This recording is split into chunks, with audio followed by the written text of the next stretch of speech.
Hello, everyone. Thank you for being here. We are live from various places across the United States and welcome you to Season 2 of our series, New Musical Monday. New Musical Monday is a series that showcases material from new or lesser-known musicals from around the world. Our Season 1 ran for 12 episodes, featuring amazing new music from 12 new musicals, and we're thrilled to be back for Season 2. We are excited that for our second season, we will be partnering with the theater company, It's a Little Musical. These amazing group of artists came together and created a brand new musical in just 1 month.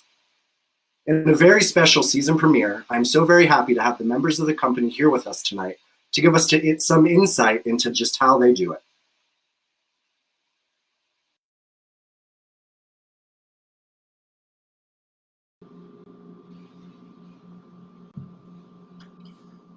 Well, I think we're missing one more. Let me grab Alex. I don't see Alex anymore, so let's see if he, oh, there he is. Okay, great. Alex and Jeanette and Chase. Okay, there's everybody. Hi, everyone. Thank you for being here with us today. Hello. Thank you. Hey. So go ahead. Why don't you just go ahead and each introduce yourself and kind of just let us know what it is your role in the company. I'll go first. My name's Alex. Alex Berner. I forgot you don't know my last name.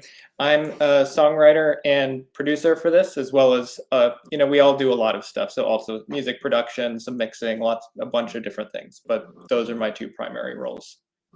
I'll hand it off to Chase and Jeanette. All right. I'm Chase. I am routinely the project manager. I'm also the resident audio engineer. I do all things audio, technical, mixing, mastering, done some video editing here and there, as well as some assistant stuff on the running the business side of things. Jeanette?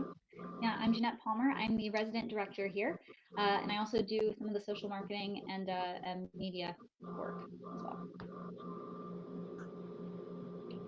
Let's do Kyle and then Aaron. All right. Hey, everybody. My name is Kyle Franklin. I am regularly the music team lead. And in addition to leading my wonderful group of writers, I do scoring for video scenes that need some scoring. I do music and score prep for like lead sheets or sheet music for everybody. And I work a little bit on productions that I'm able to help with if I can do like something for the songs that everybody's working on. So that's most of what I do. Go ahead, Drew. Hey, I am Aaron Andrews, as it were. I too wear multiple hats, including this one. I am a performer who sometimes steps in to engage with the material in that way. I've done some light orchestration, and I'm also a songwriter. Great. Thank you guys so much for that. So first off, I'm just dying to know who came up with the concept for this company. It's a Little Musical, and how. Tell me a little bit about how it works. So I'll take that. So basically, it was an idea coming from Chase and I both are in the video game audio world. And in the video game world, we had these things called game jams, which were super fun. So there were a 48-hour event where programmers and musicians and artists and game designers would all come together in one place. And in 48 hours, there would be a theme revealed, and they'd build a game start to finish in that 48 hours and present it at the end of it. So at some point, Chase and I were doing a bunch of these ourselves on a small scale. And I thought, like, your wife Jeanette and my girlfriend Paige both do theater, and this is a world that I've been wanting to enter into. We've done some games that are musicals, and I thought, why don't we apply this concept we've been doing to that? So we got a few people together it was probably like 3 days of just having the idea, and just did a really quick little 2-day one. And ever since then, it's grown. It showed a lot of potential with that concept, and we've expanded it through everybody's feedback to make it fit the theater art form. Great. Yeah, it's just so kind of exciting to hear from, different types of artists and how they can, come together to create something, you know, with multiple disciplines around. I'm going to direct this next question to Jeanette, just specifically because of the whole theater directing part of it. And that's kind of my passion. So I want to hear from you on this, what it is like to create art this way through the lens of a director. It's different, we're in a different time. Let us know what it's like to do this thing that we're used to doing so vastly different this way.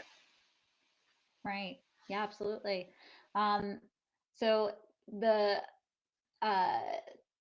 when we first started this, we definitely had to build up to a visual component. So we started off with it just being audio for the first 3 trial ones, we'll call them. And then when it was April, we did Uptown Bound. That was our first one. We were like, let's try a visual component to this.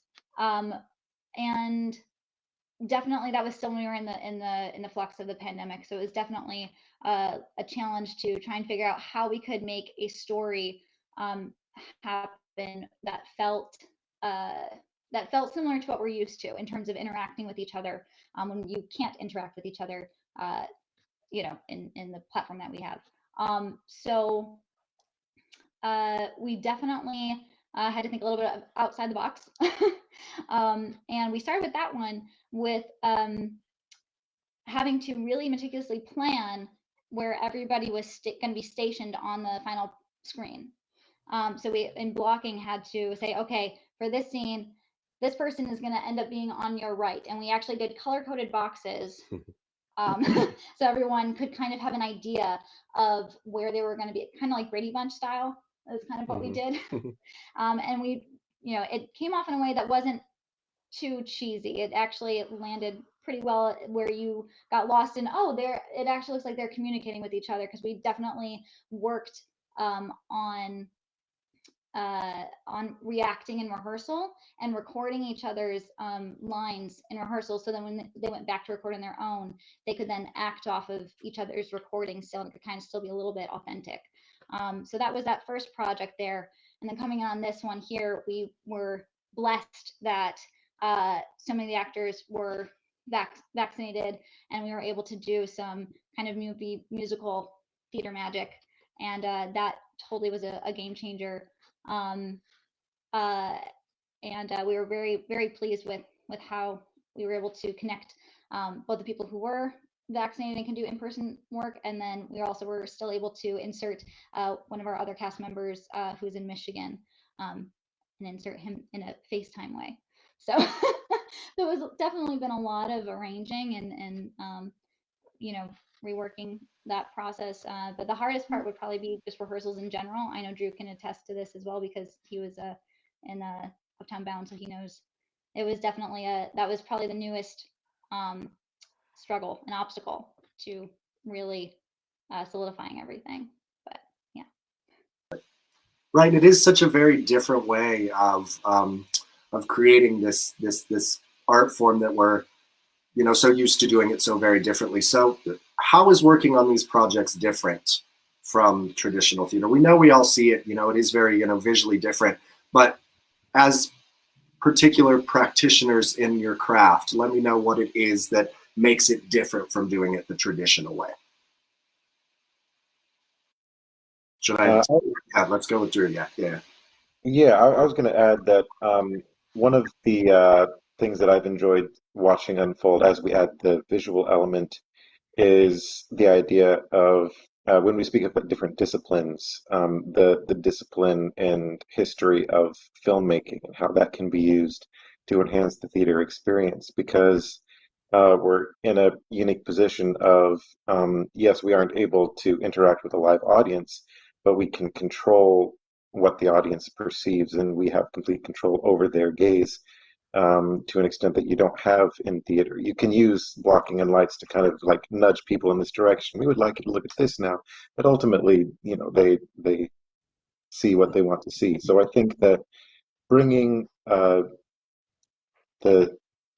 cinematography and just that visual element and blending that with the music and the things that as a musical theater performer I'm definitely more familiar with, trying to put on an additional hat, just stacking hat upon hat, in order to, yeah, just create something that is new and unique and resonates with people using the tools and circumstances that we have.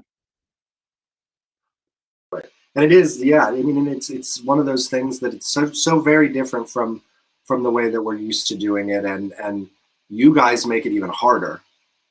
You're going from 0 to 100 in such a very short amount of time. Just tell me, I need to know, what is that like, doing it in such a short time frame? Intense.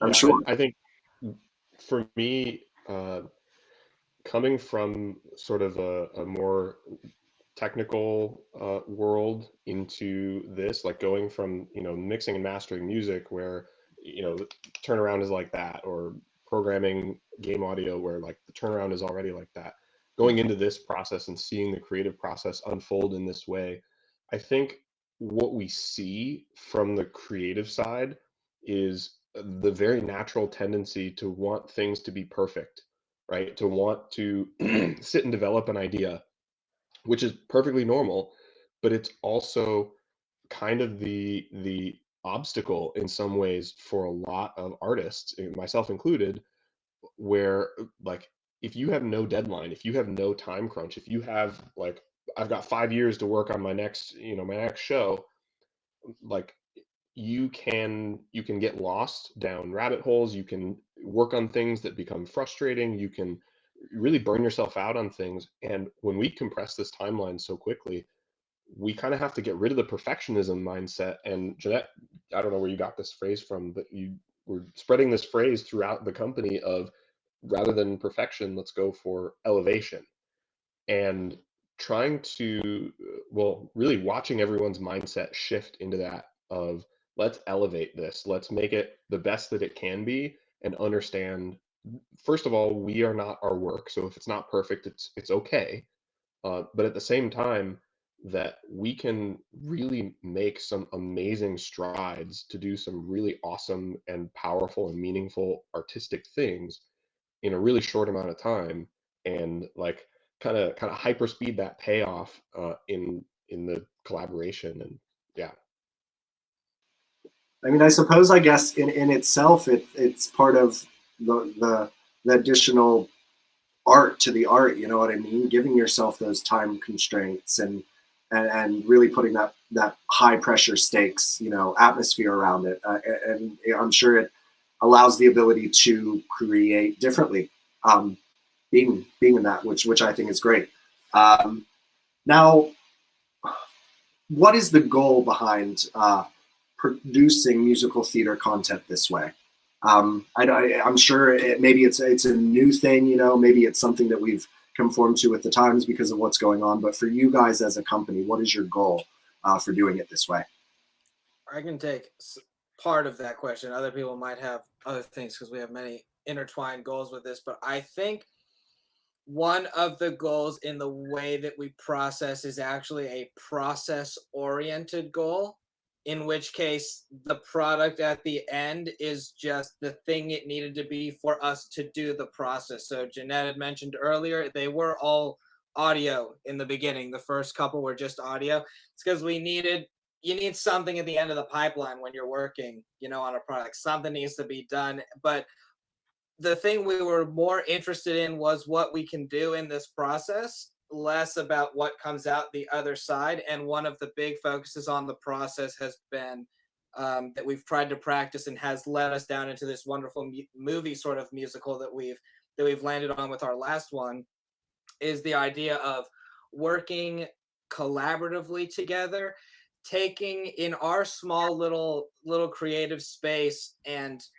trying to remove some of the hierarchical aspects of the theater world and many worlds in whole, like the law firm world has the same type of thing, this idea of going through the levels and sort of stuff. Like, what if we could try to take that process and level it out within just the 7 of us, 15, however many are working on each given project, and really see what does this process look like of taking something from start to scratch if we take some liberties with some of that. If everybody gets a say in the writing room, if everybody's ideas are just as good, and we have our disciplines and our responsibilities where, I'm not the director, Jeanette is, and, and whatnot, but in a certain other frame, everybody is able to kind of be the creative liaison, because one of the blessings of working in that intensely time compressed field is like, we don't have enough time for one person to write the whole thing. It's like it really has to be, in almost every facet,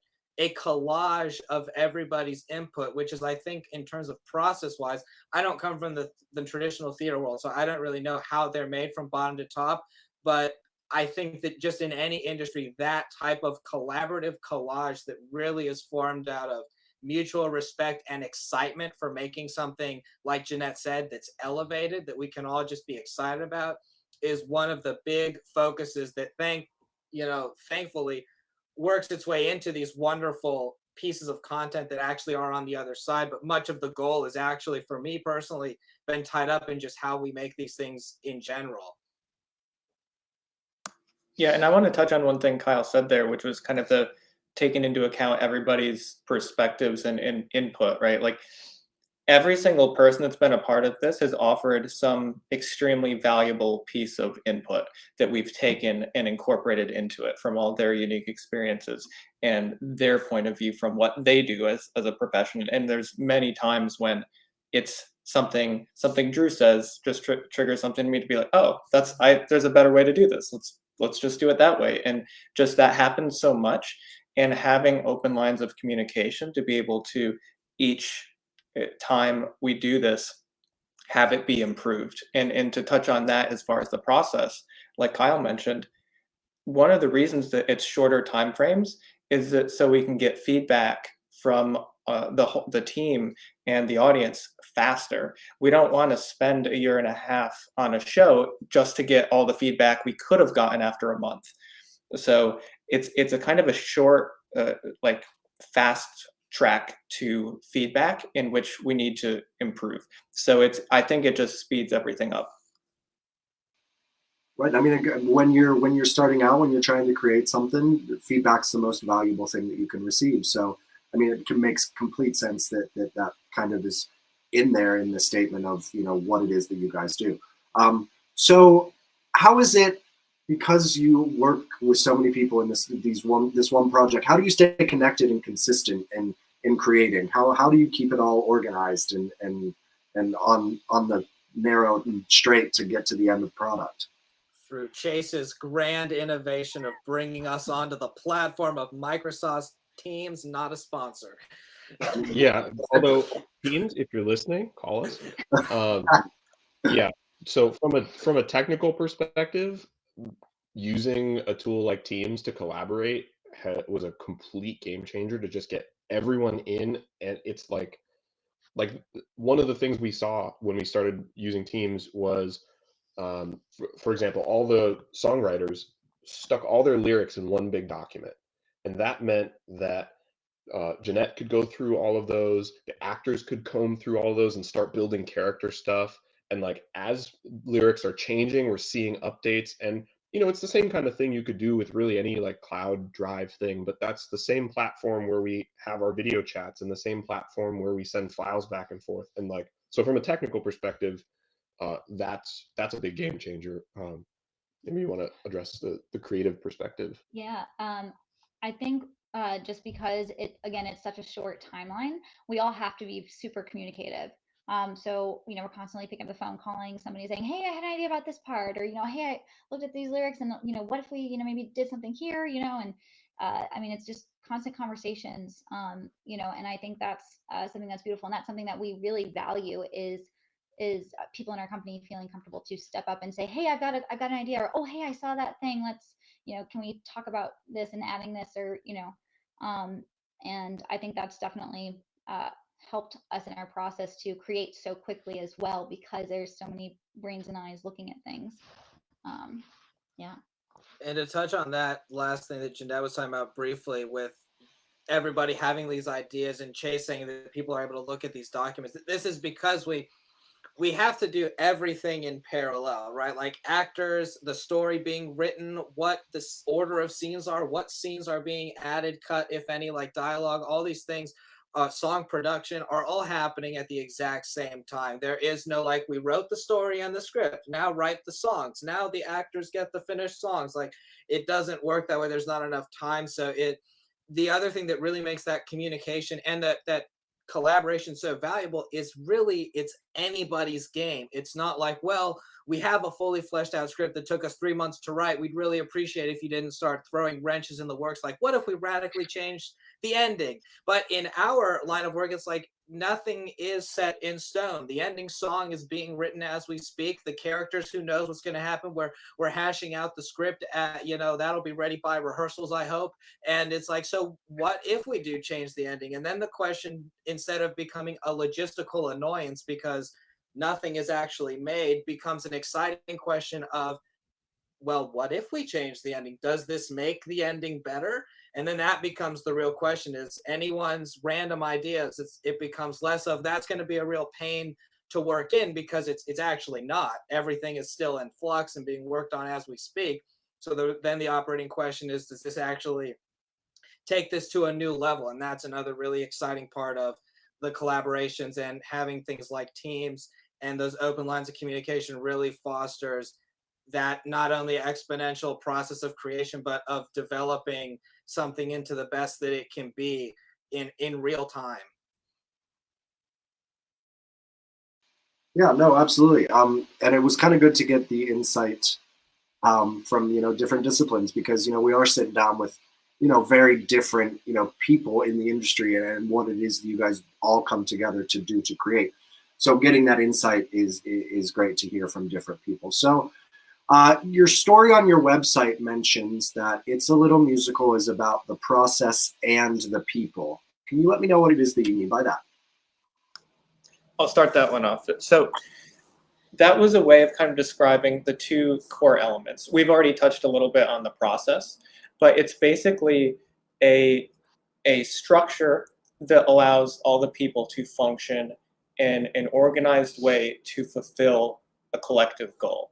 So the process is the thing that's being refined as we go through from input from the people, and it's very much always trying to keep both of those in focus as we move forward. And another thing I wanted to mention that I think kind of touching on the last thing as well was, everybody has such a diverse set of skills, and we try to be very open about having people come forward to try out new things, right? So to really let people go into different areas that they may have always wanted to do but never had the opportunity, or had a project that was, again, going back to the size, small enough that they could try it out and be in an environment where they felt safe to do that, where they had help, right? If somebody started, let's say 2 weeks into directing, somebody had started doing it and just realized this is too much, I need help, they would be able to find another person out of all the qualified and very talented people on the team to come and lend a hand, whether that's just kind of partnering or taking over, whatever it is. It's very much having all of that intertwined. Great. And I mean, it's that's one thing that kind of you notice when you kind of sit down, you go to different theaters, you start discovering different theaters on social medias, is the one thing that you really want to focus on and that sets you apart from other people is a very defined mission. Your idea, your what it is that you're about, and I thank you for letting us know, the insight to that, because I think it's a very distinctive, set apart, ethos for you guys, and I think it's really great. I'm sorry, I've got the next on my list. I'm gonna stay with Alex again. But Alex, you've been running a musical theater songwriting study group within the company. What's your reason for starting that, and let us know a little bit about that? So that's been one of my favorite parts of the whole thing, and it's the reason for it comes kind of from an idea I've always kind of written about and thought about, which is the idea of input and output. And Chase and Kyle are probably tired of hearing me talk about this at this point. But basically, we want to always make sure that as a company, our goal is to make things, right? That's output. That's things we're taking and putting together that we know and putting it out to the world.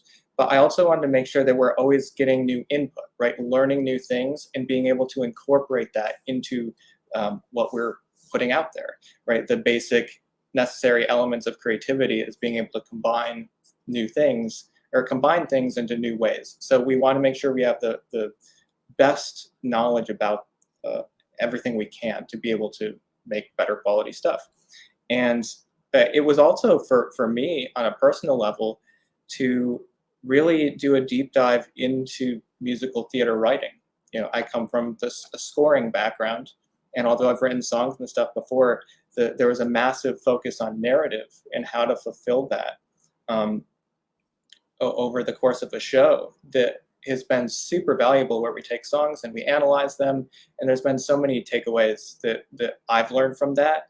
And it's also really helped to, I think, have a lot of the songwriters on the same page as we move forward, and we have to all write a song that fits the show. We all have kind of a slightly shared history now of the 10 study sessions we've had together where we've all talked about details about lyric writing and structure and form and flow and everything like that. So yeah, that's the basic reasons. And what I really kind of like about that is you're all wanting to, and I'm the same way as an artist, you're all wanting to continue to learn, you know what I mean? Continuing to better yourself, because we're never out of learning, you know what I mean? There's always something that we could do that will help us, move forward in our art. So I admire that that's something that you try to implement into your company, because like I said, we can always continue learning. Now, we all know from what we've talked about that, you guys do everything in 1 month, start to finish. Tell me a little bit about that process. How do you conceptualize a full musical in that, from start to finish in that month? Yeah, well, we start. Yeah. Oh, Jeanette, you want to take this one? That's okay. I'll dovetail. We can popcorn this one around. But it basically it starts in a writing room sort of meeting, and we have I think the site thing is called Padlet, if I'm correct. Chase can correct me if I'm wrong. Where anybody can put up ideas. These are things that it's like, what types of broad concepts or themes and ideas would be cool to incorporate in the next story. Just and it could be anything as usually a means to sort of a brainstorming tool for us to see. Like one of them was having a main character, or having there be like, oh, what if we did a mystery type thing? And it's just a big board, and we kind of go through and see what we can do, so that we're starting with something, and then we have talks, and it starts to take some shape with a core idea, and then we sort of form out a story over the period of like somewhere between 2 to 3 decently chunked meetings over a weekend, where we're really just trying to hash out the story. What are the possible songs? Where do they go? How many are going to be in there? And get some of those logistics run. And that's how we get our initial concept and foundation. And I'll toss it to whoever wants to piggyback off that. I'm gonna jump in because I want to throw it to Jeanette really quickly. Jeanette, tell me, when they're doing this initial process, this conceiving an idea, are you in there from the very beginning and getting your mind chugging from a directorial standpoint? Like when is it that you start with that process?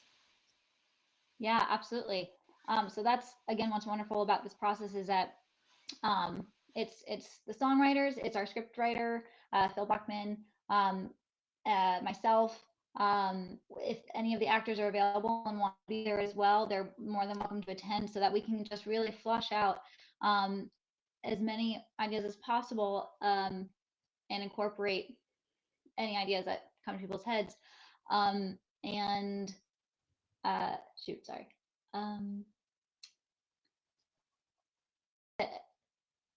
with that, in that beginning meeting, it does take a couple of days. But what's great is that we usually know who our cast is going into it. Right. So we really are writing for our actors, which is a really cool really cool thing to know from the start, because I think a lot of times, when you start writing a musical, you come with an idea first, right? And then you go and do auditions and you cast those roles that you've created. But what's cool is that from the beginning, we already have people established that we can write it on. And sometimes that really, lends itself to it. We had amazing, just the way it worked with, we knew we had a small cast with this one. So we had Danny Apple, Nick Barakos, Catalina Gagliotti, and Gavin Alvidi. And it was just really beautiful the way all of our writers came together to write for them specifically. And they're not, for those of us who know those people, it's them on the screen, and that's just really cool to see. Yeah. And we haven't mentioned the term explicitly yet, but the term constrained creativity, like so much of this process really highlights that people come up with incredible things when there are constraints, and we try to be very deliberate about what those constraints are. And in that case, like most of the time going into the writing room, knowing kind of who's available to cast is one of those constraints that just kind of focuses some creativity. Because if you know, okay, this is going to be 4 people, one of them absolutely has to be remote, like, you can't do a 20s ensemble dance show that with like a 50-person ensemble. Like, you just know certain things will and won't work, and you can filter, and constraints like that are all over the place within the process, and like try to adjust constraints when they need to, so that we can be as creative as possible, as quickly as possible. Yeah, and definitely we have to work very quickly to figure out exactly how we want to portray it, and in terms of the theme, in terms of how we're going to put it together. Like I said, this one wasn't actually meant to be a movie musical. It kind of happened when we realized everybody could be vaccinated, that we could do that. So once we figured out those components, it made it a lot easier to put the rest of it together.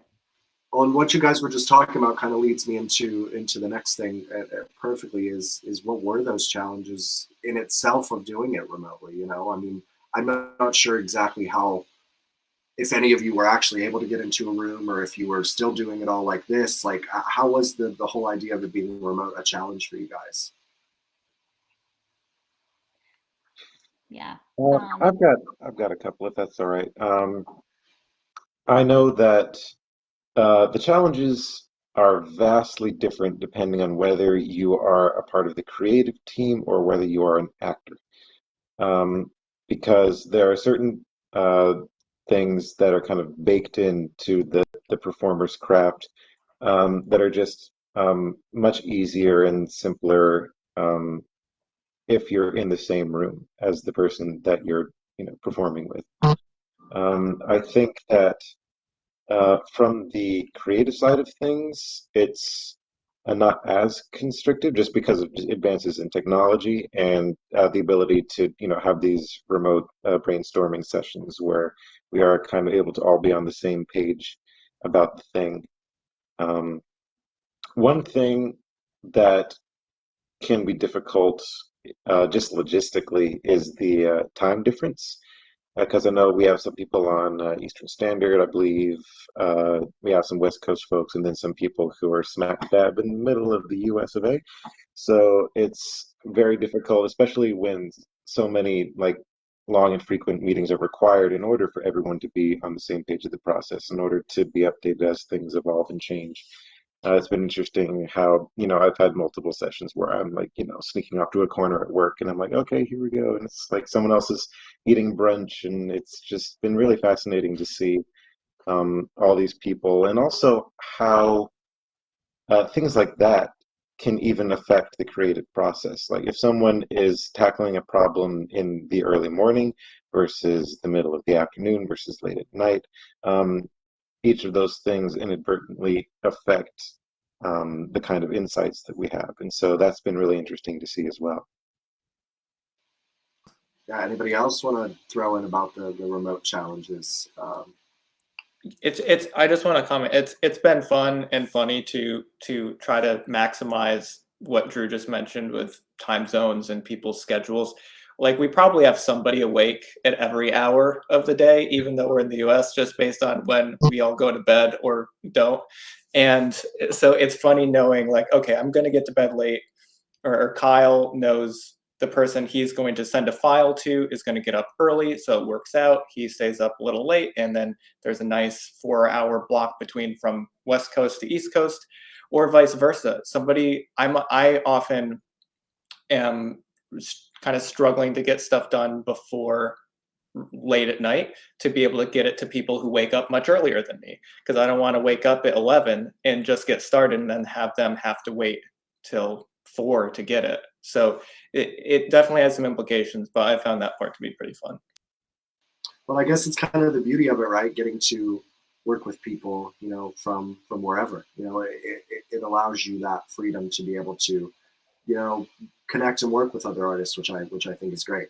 Does anybody else want to jump in about the challenges? Yeah, I'll second something that Drew said, and add a little to it too, talking about the challenges of being remote, and that there are things that happen in person for certain parts of this process, or if they were to happen in person, many things would be ironed out in either implicitly or in a matter of a few very short sentences, which when you are miles and miles apart or time zones apart, trying to figure out how to make those things that need to happen in a remote context is it significantly complicates certain aspects of the process. Certain aspects it adds a lot of freedom, because it's like, oh, everybody just do whatever, submit it onto Teams, let's just meet in later. If you miss it, I'll catch up on the phone, we can record the video. There are lots of ways that the technology is very helpful, but there are some ways in which it creates a degree of complexity that, like Alex said, I personally find fun to solve and be like, okay, yeah, so how do we efficiently get this done when we can't just go into a studio and record this like in the same time and place, easy peasy. How do we do that? Because we need to find out how to do that. Sometimes it's incredibly frustrating, but it always ends up coming out of the pipeline of like, all right, we ended up jumping it. It came together. So it's a very unique process that is not burdened by too much work. It is still very fun, but it has its own very unique challenges, which are not challenging. Right. I mean, it's completely understandable, you know. It is a completely different process than what we're used to. You know, there is the time constraints, the time zones. Like I get that completely running the global thing. You know, it's always something. But I think that's the fun in the process. I think it drives us to do the best we can and everything, which is really great. So, like I said in the beginning, we're partnering up with you guys for our next season of New Musical Monday, and that it's as simple as we just want to kind of document what it is you guys are doing through the process of the next musical that you guys are going to do. We're going to let that happen organically. We're going to see, you know, what kind of social media we want to, you know, utilize for it, but you can expect us to be documenting their process through the next one. But can you give us a little bit of an insight right now, like where are you at in the process of the next one as we speak? I can take that if you want. So we are very much still feeling the tail end of the last one. You know, we upped the quality quite a bit from previous sessions, and I think for a lot of people in the team, like we were all, you know, redlining it. So we're still, you know, on the tail end of that last one. We're currently in, you know, meetings and things trying to figure out the exact nature of the next one, but it's coming, and we may experiment a little bit. I mean, from the beginning of this whole thing, like, you know, we kind of wanted to always give ourselves the room to experiment with the format, experiment with the presentation styles of things. So we will definitely keep you updated and keep everybody in the loop. And, you know, we'll have new things coming soon, but yeah. Yeah, absolutely. We're just, you know, that's kind of what the idea behind our our series is to really kind of, get out into the world, these new writings that are happening. And you guys are so unique in what it is that you do. We'll, like I said, whenever it is that you guys get started, we're going to be jumping on and, keeping everybody updated on what it is you guys are doing. So Alex, Jeanette, Chase, Aaron, and Kyle, thank you so much for sitting down with me today. And discussing, your company and what it is you guys do. We're actually going to take, a minute here and watch a little bit of a clip from the last one. So thank you guys again for being here. And our viewers out there, just expect to see some updates on their new project soon. So thank you guys again. Thanks, Ryan. Yeah, thank you.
Thank you guys so much for joining us for our New Musical Monday episode 1. That was a little bit from Whether or Not from It's a Little Musical. I have just recently put the website address there for the YouTube video. You can check that out there and watch the rest of it. We're excited to be working with them for our season and be looking forward to some updates from them. Thank you again for joining us, and join us next week for episode 2.